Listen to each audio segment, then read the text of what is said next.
The Chernobyl exclusion zone, a scar on the Earth, Chernobyl. The name itself evokes images of disaster and desolation.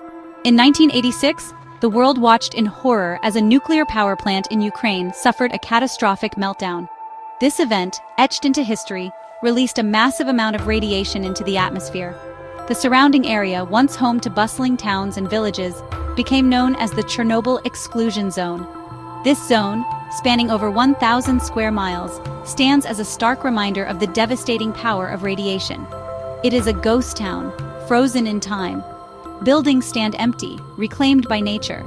The silence is eerie, broken only by the wind whistling through abandoned structures. Despite the tragedy, life persists.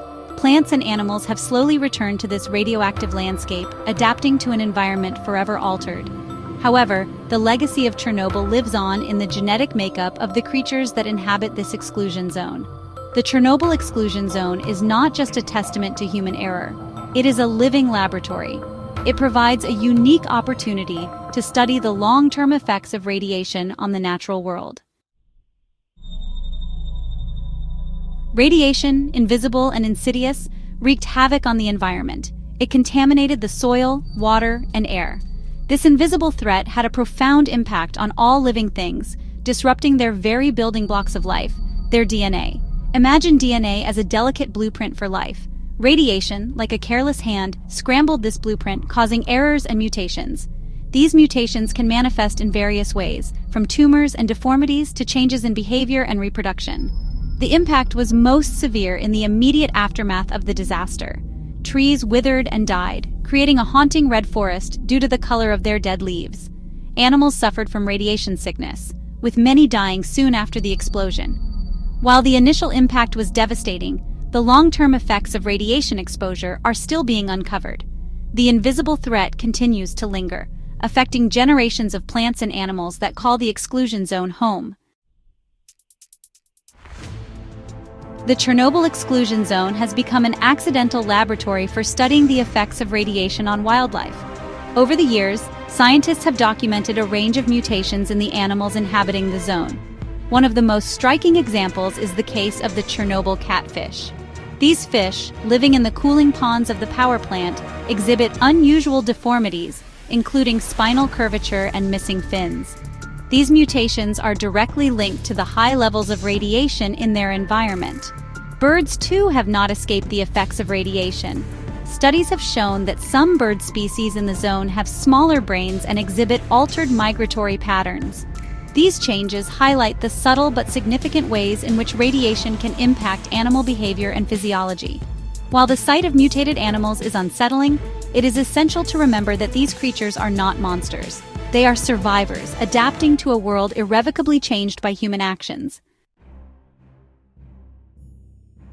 Section 4. The uncertain future of Chernobyl's wildlife. The long-term implications for wildlife in the Chernobyl exclusion zone remain uncertain. While some species appear to be adapting to the radioactive environment, others continue to show signs of decline. The exclusion zone has become an unintended wildlife sanctuary, largely free from human interference. This has led to a resurgence in some species, such as wolves, lynx, and wild boar. However, the genetic health of these populations is still a cause for concern. The presence of radiation adds an unpredictable element to the equation of survival. It is unclear how these mutations will impact the long-term viability of these populations and how they will continue to adapt to this challenging environment. The future of Chernobyl's wildlife is a complex tapestry woven with threads of resilience, adaptation, and uncertainty. It is a stark reminder of the enduring legacy of human actions on the natural world. Section 5. A fragile hope. Signs of recovery in the zone. Despite the challenges, there are glimmers of hope in the Chernobyl exclusion zone. Nature, in its remarkable way, is slowly reclaiming the land. Forests have regrown, and wildlife populations are showing signs of recovery.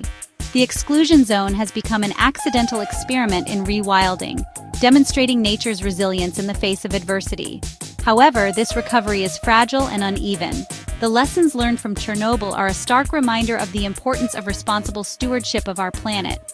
The legacy of this disaster will continue to shape our understanding of the long-term impacts of radiation and the remarkable resilience of the natural world. The story of Chernobyl is not over. It is a story of loss, adaptation, and the enduring power of nature. As we move forward, it is our responsibility to learn from this tragedy and strive to create a future where such disasters are never repeated.